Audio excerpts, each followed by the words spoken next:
They didn't scream. They didn't run. They didn't even fight. By dawn, the slave masters were simply gone. Their horses were still tied to the posts, their breakfast plates still warm on the table, their boots still by the door. No signs of struggle, no blood, no broken furniture. Just silence. The kind of silence that settles over a place after something impossible has happened. The workers stood in the fields, waiting for orders that never came. The big house doors creaked open in the morning wind. Papers lay scattered across the porch as if dropped mid-sentence. Some whispered it was justice. Others swore it was something far darker. Because powerful men don't just vanish without a fight, unless they knew they had already lost. This is the story of the night authority disappeared, and fear changed sides. The bell had rung every morning for 31 years. Ida Mae Pruitt knew its sound the way she knew her own heartbeat. Not because it brought joy, but because the body memorizes what it must. The iron bell above the Harrowfield Great House was cracked along its left side, and so it sang a broken note, half a tone off true, a sound like a warning that never quite completed itself. At 5 o'clock, it rang, and the men and women of Harrowfield Plantation rose from their pallets in the quarters and moved toward the fields, and the day began its long, terrible arrangement. On the morning of August 14th, 1862, the bell did not ring. Ida Mae lay still for a long time. The darkness before her eyes was the particular darkness of early morning. Not black exactly, but a deep and layered gray, the kind that carries the memory of night into the first breath of day. She listened. She counted heartbeats the way she had learned to count, the numbers moving silently across her lips. She waited for the bell to catch up with itself, to sound its broken note and pull the world back into its familiar, brutal shape. Silence. She rose and pressed, her eye to the crack in the cabin wall. A crack she had never reported to the overseer, Daniel Fitch, because it was hers. This crack, hers alone, a thin window onto the world. Through it, she could see the far corner of the great house, the kitchen garden, and the edge of the lane that led down to the tobacco fields. The great house was dark, not merely unlit. She knew that darkness, had watched it every morning as the household awoke room by room, candle by candle. This was a different dark, a vacancy, an absence with the texture of permanence. She pulled on her shoes. She nudged her daughter, Sula, who slept beside her, one hand tucked beneath her cheek like a child in a painting. "Stay," Ida Mae said quietly, and she went out. The quarters were stirring already. Others had also noticed. She saw Thomas walking slowly toward the lane, hat in his hand, turning it by the brim. She saw old Reverend Caleb standing at the door of the last cabin, his lips moving, though whether in prayer or speech she could not tell. She saw Celine, who had worked the house for 15 years, standing at the gate that separated the quarters from the garden, her hands pressed flat against its wooden rails, as if she were testing whether it would hold her. They did not call to one another. They moved in a silence that felt chosen rather than imposed. Ida Mae walked to the great house. The door was unlocked. She had never turned its handle before. She had entered through the back, the kitchen passage, 100 times before, carrying water, carrying wood, carrying away the remains of meals eaten by people who couldn't see her except as an extension of their furniture. Her hand on the front door handle felt like something between sacrilege and prayer. She pushed it open and stepped inside. The house was empty, not ransacked, not burned, not abandoned in haste. The rooms were orderly. A clock on the mantel still ticked. In the parlor, a half-finished letter lay on the writing desk, the pen resting in its holder, the ink dried to a dark crust. A glass of bourbon sat on the side table, barely touched, as though someone had set it down expecting to return. Upstairs, the beds were made, clothes hung in the wardrobes. The portrait of Elias Harrow, the patriarch who had built this place on the bones of 300 human beings, gazed down from above the staircase with his usual expression of satisfied authority. He was the only one who had not left. Ida May stood beneath that portrait for a long time. She was not afraid. She searched herself for fear and found something different. A hollow feeling, like the space left behind when a tooth is pulled. Relief. And beneath the relief, something harder and stranger that would take her weeks to name. By noon, word had spread to every plantation within riding distance. The Harrows were gone. So were the Plunketts, whose cotton spread across 500 acres to the east. So were the Giffords, the Hawthorns, the Benalek family, who had held land along the river since 1798, and whose patriarch, Cornelius Benalek, had been fond of saying that his family would work this land until the rivers ran backward and the stars fell from the sky. The rivers had not run backward, the stars had not fallen. But Cornelius Benalek was gone, along with his wife, his 3 sons, his overseer, and every free white man and woman who had maintained the architecture of slavery on those lands. They had not fled from approaching armies. There were no Union forces within 40 miles. There had been no uprising, no revolt, no midnight rebellion that might have driven them away. The county sheriff, a man named Otis Pryor, rode from plantation to plantation in a state of mounting bewilderment, finding in each place the same tableau. Empty houses left in uncanny order, the mechanisms of everyday life suspended mid-motion, and the enslaved, no longer quite so enslaved it seemed, though no paper yet said so, standing in the yards and lanes with expressions that ranged from stunned to careful to something Pryor struggled to articulate in his official report, eventually settling on the word watchful. They were watchful. That was true. They had been watchful their entire lives. Now they were watching something new. In his report, filed with the county seat on August 17th, Sheriff Pryor noted that no evidence of violence had been discovered at any of the 6 plantations. No blood, no signs of struggle, no abandoned weapons. Some horses were gone from the stables, suggesting the families had departed on horseback. But the dogs had also vanished, and the dogs would not have left willingly with strangers. They had been taken by their owners. This was a voluntary departure, an orderly one. What the report could not explain was the why. Theories spread through the white community of the county like fire through dry grass. Some said the planters had received word of a secret Union advance and fled south.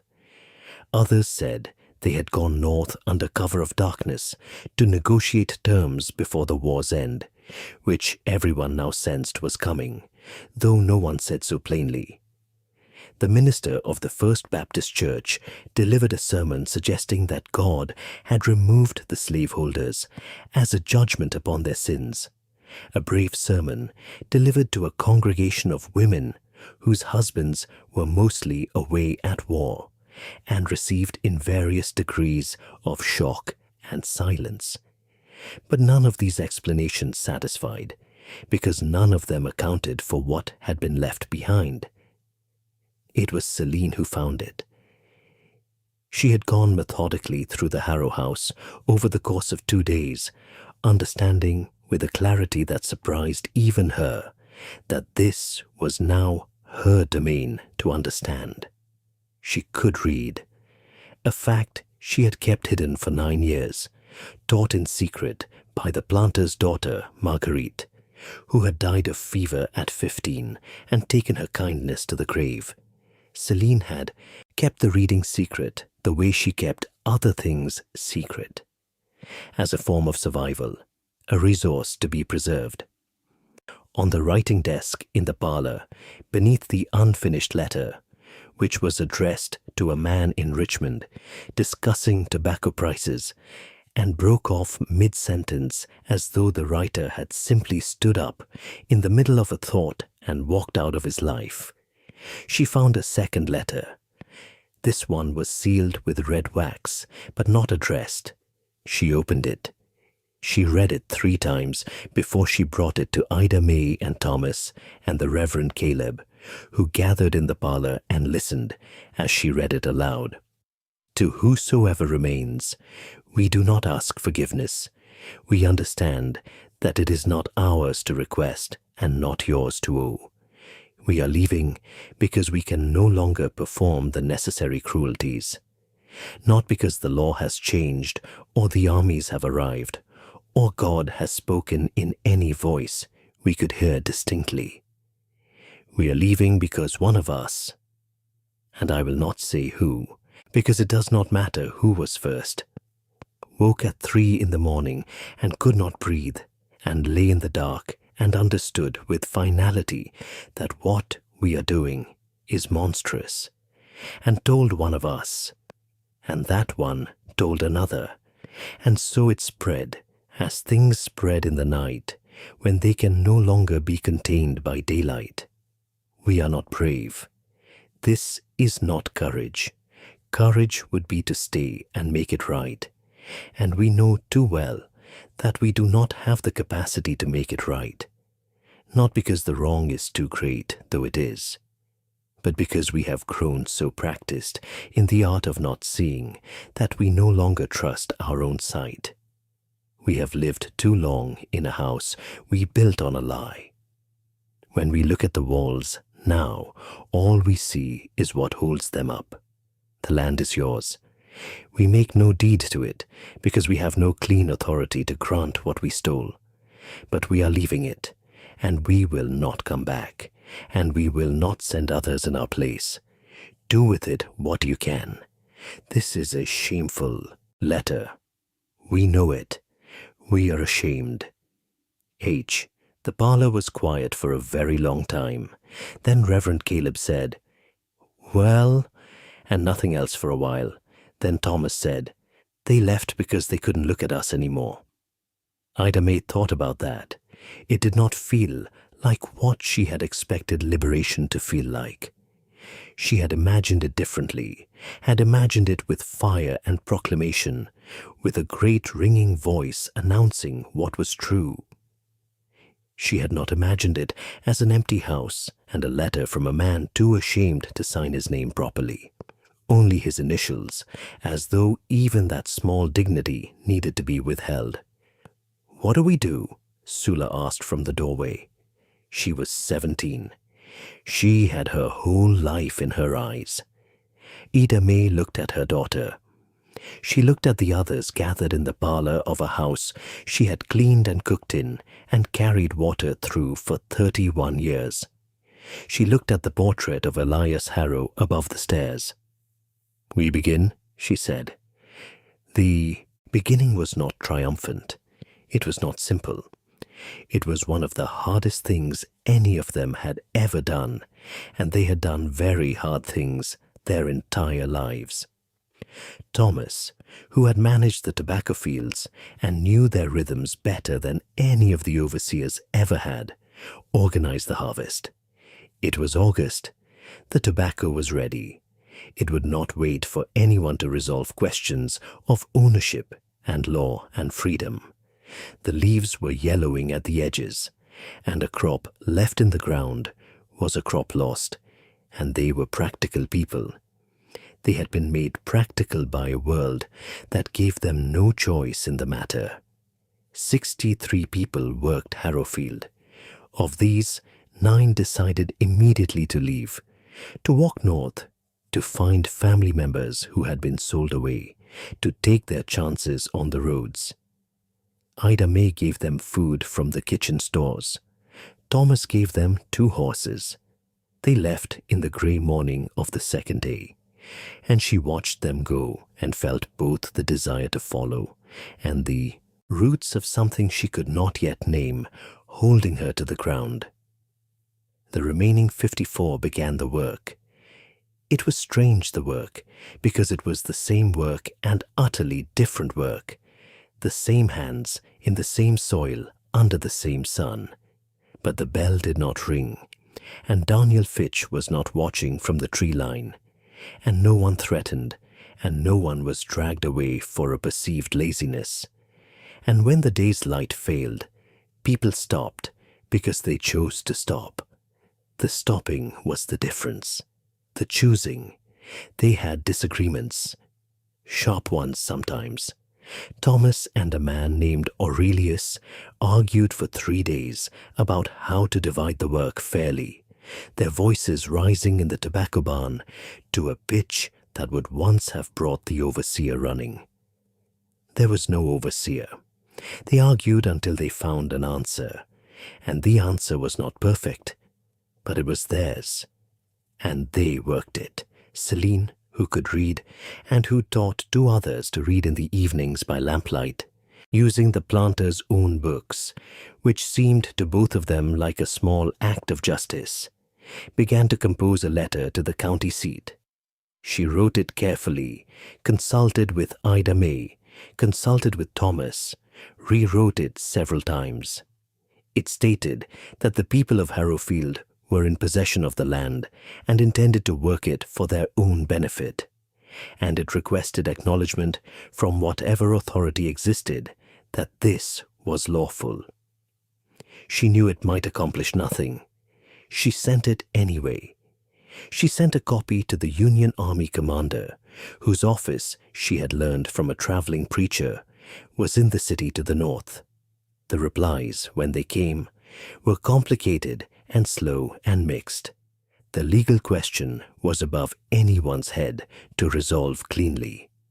The war was not over. The Emancipation Proclamation had not yet been signed. They were in a space of time that had no proper name, neither enslaved in the old way, nor free in any way the law would acknowledge. They worked the land. They harvested the tobacco. They kept the records in Celine's careful hand. People from the surrounding county expected violence. It was assumed in the white farmhouses and the county courthouse and the churches that when authority disappeared from those plantations, what would follow would be chaos, ransacking, burning, perhaps reprisals for the decades of violence that had been visited upon these people. The ransacking did not come. The burning did not come. The fields were harvested. The great house was cared for, not out of deference to its former inhabitants, but because it was shelter and it was useful, and because several families moved into it, having lived in cabins for their entire lives, and they intended to stay. This disturbed people in ways they found difficult to name. A quiet, organized, purposeful freedom was somehow more unsettling to the county than uprising would have been, because it required a different response. An uprising could be met with force and fear, the usual instruments. This required acknowledgement, and acknowledgement was what the whole elaborate system had been constructed to avoid. The planters themselves, the Harrows, the Plunketts, the Giffords, the rest, were eventually heard from. They had gone to family in Georgia, then to South Carolina. Then, as the war's tide turned against the Confederacy, scattered further. Elias Harrow's son, James, sent a letter in 1863 attempting to reclaim the property. The letter arrived at the farmhouse, where Celine read it, showed it to Ida May, and filed it in a tin box she kept beneath the bed. She wrote back, The land is occupied by its rightful workers. We do not acknowledge your claim. She signed it with all 54 names, each person's mark where they could not write, each person's signature where they could. James Harrow did not come. He was killed at Chickamauga in September of that year. His brother Robert survived the war and lived in poverty in Georgia until 1891, never returning to the county, never attempting again to reclaim what he had left. The letter in the tin box was kept for generations. She thought about the letter for years. E.H.'s letter. The shameful one. She thought about it because it troubled her in ways she needed to understand. The troubling was not simple. It was not that she felt sorry for them. She did not feel sorry for them, not in any way that required her to perform or suppress. It was something else. They had left because they could no longer perform the necessary cruelties. She turned that phrase over and over, the way you turn a stone to find what lives beneath it. Necessary cruelties. The word necessary was the one that snagged her. They had called the cruelties necessary. Even as they fled from them, in the letter that confessed their shame, they used the word that had always been the machinery of the whole terrible structure. Necessary, required, inevitable, the nature of things. They had called the cruelties necessary right up until the moment they decided, apparently in a single sleepless night, that they could not perform them anymore, which meant the necessity had never been real. That was the thing. That was the rock beneath the stone, the whole enormous architecture of slavery. The laws, the patrols, the passes, the auctions, the whippings, the separations, the violence, casual and deliberate and systematic. All of it had rested not on any true necessity, but on the willingness of people to perform it. And when they were no longer willing, when the willingness collapsed in a single night among a group of men whose shame had apparently finally accumulated past the point of management, the whole structure collapsed with it. They had walked away. That was the horror and the revelation together. They had simply walked away, leaving behind a letter about shame, and the thing they had insisted was necessary, was ordained, was the foundation of the civilization. It dissolved. It did not fight. It did not resist its own ending, because it had never been necessary. It had only ever been chosen. Ida May sat with this understanding for a long time. She sat with it on the porch of the great house, in the evenings after the work, watching Sula in the garden. She sat with it during the slow years of Reconstruction, when new laws came and were ignored, when new promises came and were broken, when the violence returned in new forms, wearing new names. She sat with it when the night riders came in 1868 and burned the tobacco barn. She and Thomas had expected it, had prepared for it, had moved the supplies. And she sat with it when the county court dismissed their claim on the land in 1870, citing papers that Celine argued were fraudulent and that the judge declined to examine. It did not dissolve her. The understanding. She thought perhaps it was because the understanding held two truths at once, and she had learned in her long life that the capacity to hold two truths at once was the only armor worth having. The first truth, the cruelties had never been necessary, and the proof of that was the morning the bell did not ring and the masters had vanished without a fight, taking their shame with them. The second truth, the ending of the willingness to perform cruelty, was not the same as justice. Justice was a different and longer work. The willingness could end in a night. The justice required generations. She was 63 years old, and she had never stopped working. She did not intend to stop.